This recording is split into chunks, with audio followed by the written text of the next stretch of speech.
नमस्कार मंडळी, सर्वप्रथम होळीच्या तुम्हा सर्वांना हार्दिक शुभेच्छा आणि तुमच्या आयुष्यात आलेली सगळी दुःख या होळीमध्ये दहन होऊन जावी अशीच देवाकडे प्रार्थना। तर मित्रांनो, आजच्या महा एपिसोड मध्ये कला चांदेकरांच्या घरी आलेली असते आणि तिला बघून अद्वैत तिला विचारतो की तू इथे कशी काय आली। तेव्हा कला म्हणते की हे बघ अद्वैत, लग्न करण्याचा निर्णय तू आणि मी आपण दोघांनी मिळून घेतला होता आणि पहिल्यांदा तर मी लग्नाला नाही म्हटले होते, परंतु तू लग्नासाठी राजी होता, त्यामुळे आता हे लग्न मोडण्याचा तुला एकट्याला अजिबात अधिकार नाहीये। या गोष्टी माझी सुद्धा संमती हवी आणि या सगळ्यामध्ये माझ्या आई वडिलांची काही चूक नाहीये, त्यामुळे मी आता इथेच राहणार आणि तुला दिलेलं चॅलेंज सुद्धा मी पूर्ण करणार। 8 दिवसात मी स्वतः निर्दोष आहे हे मी तुला सिद्ध करून दाखवणार आणि तेही या घरामध्येच। आबांना ती म्हणत असते की आबा, काल माझ्या घरात जे काही झालं त्याची मी मनापासून तुमच्याकडे माफी मागते, परंतु तुम्हाला खरं सांगते की मला खरंच माहित नव्हतं नैनाताई घरी आलीये म्हणून। आबा म्हणतात की पोरी, मला तुझ्यावर विश्वास आहे, परंतु सरोज आणि अद्वैतचं सुद्धा काही चुकीचं नाही ना। आता पुलाखालून एवढं पाणी गेलंय म्हटल्यावर संशय तर येणारच ना, पण मला माहितीये की येत्या 8 दिवसामध्ये तू स्वतःला निर्दोष सिद्ध करशीलच आणि स्वतःवरचा हा डाग सुद्धा कायमचा पुसून टाकशील। परीक्षेमध्ये पैकीच्या पैकी गुण मिळवशील। त्या होळीसाठी तयार राहा, कारण होळी आपल्याकडे खूप जल्लोषात साजरी केली जाते। त्यावर कला म्हणते की ठीक आहे। दुसऱ्या दिवशी दिवस उजाडतो। आता होळीची तयारी सर्वजण करत असतात। रजनीला म्हणत असते की रजनी मॅडम, मी काय करू। तेव्हा रजनी म्हणते की तू एक काम कर, तू बाहेर फुलांच्या सजावटीचं बघ आणि रांगोळी देखील काढ, आणि मला माहितीये तू रांगोळी खूप सुंदर काढतेस। तर कला म्हणते की ठीक आहे मॅडम, आणि मग कला दाराबाहेर रांगोळी काढत असते। कलाने खूप सुंदर अशी रांगोळी काढलेली असते, परंतु रांगोळी काढता काढता ती नैनाच्याच विचारामध्ये असते की नैनाताई अशी का वागली असन। नक्कीच नैनाताईच्या या वागण्यामागे कोणीतरी आहे की जे नैनाताईला असं फिरवतंय आणि कोणाच्या तरी सांगण्यावरनं नैनाताई हे सर्व करते। आबा आणि काका तिथे येतात आणि कलाला म्हणत असतात की अरे वा सुनबाई, खूप छान रांगोळी काढली हा। अद्वैतची आजी देखील अशीच घरासमोर रांगोळी काढायची आणि आता कुठेतरी वाटतंय की घरामध्ये सण आहे। तर इकडे नैना बाहेर येते आणि सर्वांना म्हणते की हॅपी होली। सर्वांचे चेहरे पडलेले असतात। नैना म्हणत असते की मम्मा, आज तू छान मस्त पुरणपोळी बनवणार असशील ना। तर काजू म्हणते की हो मम्मा, हिला पुरणपोळी, लाडू, करंजी सगळं काही करून दे, तसं पण आपल्या घरात उत्सवच चालू आहे ना। तेव्हा नैना म्हणते की हे बघ काजू, असं बोलायची काही गरज नाहीये हा, आणि झाला ना आता तो विषय, कशाला परत परत काढताय। संगीता म्हणत असते की अगं नैने, तुला झोपायचं, खायचं आणि नटायचं सोडून दुसरं काही येतं का। हे सोडून सुद्धा जग असतं, माहितीये का तुला। नैना म्हणत असते की हो ना मम्मा, आता झालं ना, जे झालं ते झालं, आता तो परत बोरिंग पेपर काढू नका। आता तेवढ्यातच नैनाला कलाचा कॉल येत असतो आणि कलासोबत बोलण्यासाठी आता नैना बाजूला जाते। कला नैनाला म्हणत असते की नैनाताई, मला तुला भेटायचंय। नैना म्हणते की पण मला नाही भेटायचंय। कला म्हणत असते की प्लीज मला एकदा भेट ना, फक्त 15 मिनिट बोल माझ्याशी। नैना म्हणते की ठीक आहे, मग आपण चांदेकर मेन्शन मध्ये भेटूयात। कला म्हणते की नाही चांदेकर मेन्शन मध्ये नको, कारण इकडे तू जर आली तर खूप मोठा प्रॉब्लेम होईल। तर नैना म्हणत असते की जर तू चांदेकर मेन्शन मध्ये मला भेटली तरच मी तुला भेटेल, नाही तर भेटणार नाही। तर कला म्हणत असते की नाही ना ग ताई, प्लीज 15 मिनिटच घेईल मी तुझी, वाटलेस तर तुला जिथं आवडतं ना आपण तिथे भेटूया। मग नैना म्हणते की ठीक आहे, फक्त 15 मिनिटच माझ्याशी बोलायचं आणि मी तुला लोकेशन पाठवते। तर इकडे कला अद्वैतकडे आलेली असते आणि अद्वैतला ती म्हणत असते की मी नैनाताईला भेटायला चाललीये। तर अद्वैत म्हणतो की कशाला चाललीयस, तुला तिकडे जायची काही गरज नाहीये आणि परत आता नवीन वाढवा करून घेऊ नकोस। कला म्हणते की हे बघ, मी तुझी परमिशन घ्यायला नाही आलीये, तुला सांगायला आले, तुझ्या कानावर पडावं ना म्हणून आलीये, बाकी काही नाही। तुम्हाला जे 8 दिवसाचं चॅलेंज केलंय ना, मला ते माझं चॅलेंज पूर्ण करायचंय आणि त्यासाठी मी नैनाताईला भेटायला चाललीये। असं म्हणून आता कला तिथून निघून गेलेली असते, परंतु कला आणि अद्वैतचं हे बोलणं राहुलने चोरून ऐकलेलं असतं। राहुल विचार करत असतो की ही नैना आणि ती कला दोघीही एकदम डेंजर बहिणी आहेत, नक्की यांना काय बोलायचं असेल आणि इमोशनल होऊन नैना सगळं काही त्या कलाला सांगणार तर नाही ना, याची भीती आता राहुलला वाटायला लागते आणि मग राहुल कलाचा पिछा करतो। तर कला एका कॅफेमध्ये नैनाला भेटलेली असते, राहुलही तिथे असतो। नैना कलाला विचारते की बोल, कशाला बोलवलंयस मला। कला नैनाला म्हणत असते की अगं नैनाताई, तू का असं वागलीस, तू का पळून गेलीस। जर तुझं कुठल्या दुसऱ्या मुलावर प्रेम होतं तर तू मला सांगायला हवं होतं ना, तुला हे लग्न नव्हतं करायचं तर तू माझ्याशी बोलली असती, मी आईला समजावून सांगितलं असतं। तर नैना म्हणत असते की मी 10 वेळा आईला समजावून सांगण्याचा प्रयत्न केला, परंतु आई तर ऐकायला तयारच नव्हती। कला म्हणते की अगं पळून जाणं हा एक ऑप्शन नव्हता ना, तू पळून गेल्यानंतर आईंची किती बदनामी झाली, आपल्या आई बाबांचा किती अपमान केला, आणि एवढंच काय तर आई आत्महत्या करायला सुद्धा निघाली होती, माहितीये तुला। तर नैना म्हणत असते की आता तुम्हाला इथे लेक्चर द्यायला बोलवलंयस का, चल मी जाते इथून।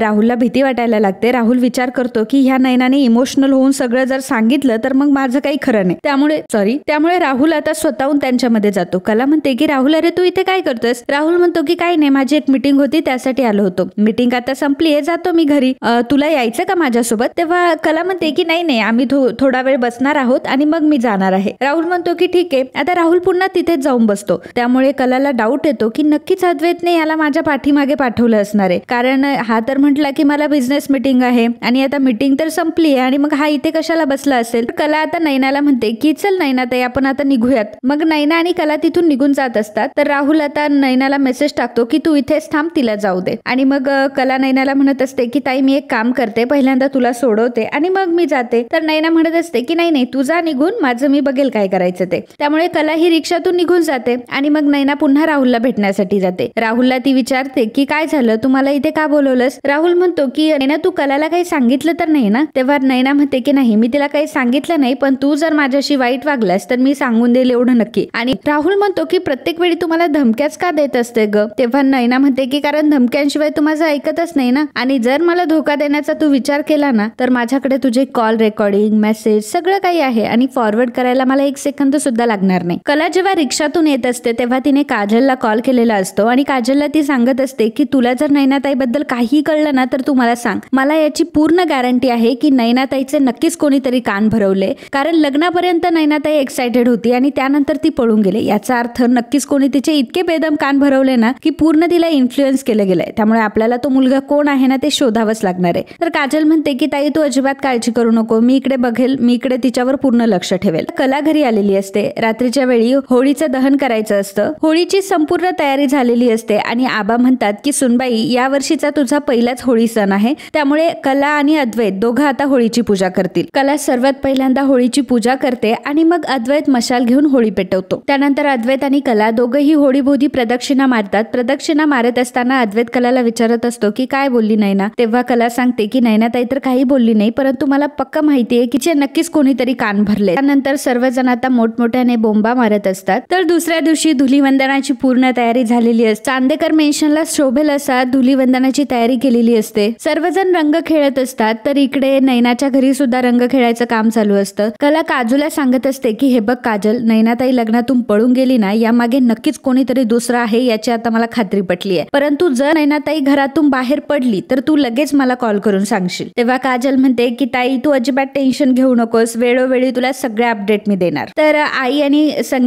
तर बाबा आणि संगीता सुद्धा एकमेकांना रंग लावत असतात आणि त्या दोघांची ही छान मस्ती सुरू असते. ते बघून नैना विचार करत असते की राहुलचं आणि माझं जर लग्न झालं असतं तर मीही राहुलला पहिला रंग लावला असता, परंतु लग्न नाही झालं म्हणून काय झालं, मी आता सुद्धा राहुलला पहिला रंग लावू शकते. नैना लगेच आतमध्ये जाते. नैनाला आतमध्ये जाताना बघून आता काजल सुद्धा तिच्या मागोमाग जाते. इकडे चांदेकर मेन्शन मध्ये सर्वजण रंग खेळत असतात. कला आणि अद्वैत सुद्धा आलेले असतात. सर्वजण कला आणि अद्वैतला म्हणत असतात की आता तुम्ही एकमेकांना रंग लावा. आधी ते रंग लावण्यासाठी नकार देत असतात. त्यानंतर कला ही अद्वैतला एका बोटाने रंग लावते. त्यानंतर अद्वैतही कलाला एका बोटाने रंग लावतो आणि दोघेही हिसक्याने रंग लावत असतात. आता ते बघून आबा म्हणत असतात की यावर्षी काय आपण रंग कमी मागवले का, हे दोघं बोटाने रंग लावू राहिलेत. अरे पोरांनो, बोटाने गंध लावतात, रंग नाही लावत. रंग तर असा जास्त लावायला पाहिजे. अद्वैत आता रंगामध्ये हात बुडवतो आणि कलाला लावतो, परंतु खूप हिसक्याने लावत असतो की कलाला डायरेक्टली खोकलाच येतो. तर कलाला खूप राग येतो. सोहम म्हणतो की नाही हा वहिनी, आता तुला रंग नाही भेटणार दुसरीकडे, आता तुला दादाला कसा रंग लावायचा ना ते तू बघ. आणि मग कला आता स्वतःच्या चेहऱ्याचा रंग घेते आणि तो अद्वैतला लावते. खूपच हिसक्याने लावत असते. रंग खेळायचं सोडून ते एकमेकांची भडासच जास्त काढत असतात. कला आणि अद्वैत तिथून निघून जात असतात. तर सर्वजण आता कला आणि अद्वैतला डान्स करण्यासाठी फोर्स करू लागतात. अद्वैत आणि कला डान्स करण्यासाठी अजिबात रेडी नसतात, परंतु सर्वजण त्यांना खूप फोर्स करत असतात. त्यामुळे ते आता डान्स करण्यासाठी रेडी होतात. तर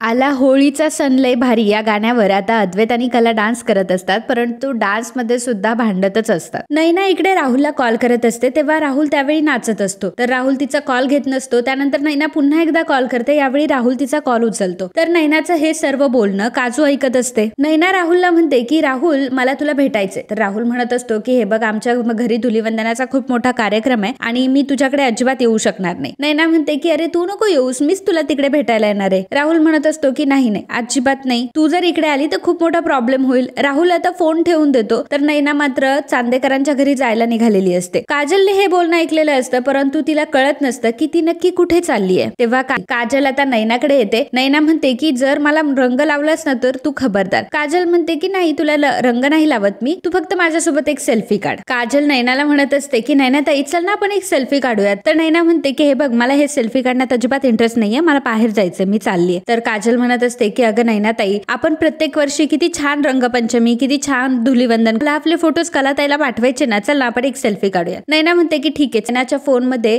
काजल आता फोटोज काढत असते. नैना म्हणते की चल बरं आता दे माझा फोन, मला आता हे फोटो माझ्या नंबरवर तर शेअर करायला पाहिजे म्हणजे मी ताईला पाठवू शकेल. त्याच टाइम मध्ये आता लगेचच काजल नैनाचं लाईव्ह लोकेशन कलाला सेंड करून ठेवते आणि कलाला फोन करून देखील ती सांगते की मी लाईव्ह लोकेशन तुला सेंड केलंय, ते बघ तू एकदा. तर कला आता अद्वैतचा हात ओढून त्याला घेऊन येते. अद्वैत म्हणतो की हे असा हात ओढून मला घेऊन नको येत जाऊ, मी काय तुझा नवरा नाहीये. तेव्हा कला म्हणते की मलाही काही इंटरेस्ट नाहीये तुला नवरा घेऊन मिरवण्यामध्ये, तुला आता माझ्यासोबत यावं लागेल आणि नैनाताईच्या प्रकरणात मी दोषी आहे हे तर तुम्हाला ठरवलंच आहे आणि मला हे चुकीचं आहे हे प्रूव्ह करायचंय. कला तिच्या फोन मध्ये लोकेशन बघते तर चांदेकर मेशनच्या जवळच ते लोकेशन असतं. त्यामुळे कला विचार करते की हे लोकेशन इथं काय येतंय. आता ती अद्वैतचा हात पकडते आणि तिला घेऊन जात असते आणि ती अद्वैतचा हात पकडते आणि त्याला तिथून घेऊन जात असते. राहुल आणि नैना इकडे भेटलेले असतात. नैना राहुलला रंग लावते, राहुलही नैनाला लावतो आणि म्हणत असतो की नैना तू इथे कशाला आली, तुला माहितीये का किती मोठा प्रॉब्लेम होऊ शकतो. तर नैना म्हणत असते की राहुल मग मी काय करू. राहुल आणि नैना आता दोघंही भेटलेले असतात. राहुल नैनाला म्हणत असतो की तू आता घरी जा ना, आणि तुला माहितीये ना मलाही तुझ्या वाचून होत नाही, परंतु आता तू घरी जा, आपण लवकरात लवकर एकत्र येऊ. आणि मग राहुल नैनाला मिठी मारतो. त्याच वेळी कला आणि अद्वैत तिथे येतात आणि अद्वैत आता राहुलला आणि नैनाला मिठी मारलेलं बघतो. त्यामुळे आता अद्वैतला फार राग येतो. नैना पटकन तिथून पळ काढते आणि अद्वैत आता राहुल जवळ जातो आणि कसलाही विचार न करता त्याच्या जोरात कानाखाली ठेवून देतो. मित्रांनो, आजचा हा भाग इथेच संपतो. पुढील भागात आपल्याला पाहायला मिळणार आहे कला म्हणत असते की याचा अर्थ नैनाताई इतके दिवस फक्त राहुलच्या सांगण्यावरनं हे करत होती. तर अद्वैत विचार करत असतो की खरंच हे सगळं राहुलने केलंय, अनबिलिव्हेबल. अद्वैत आणि कला दोघंही विचार करत येत असतात. त्याच वेळी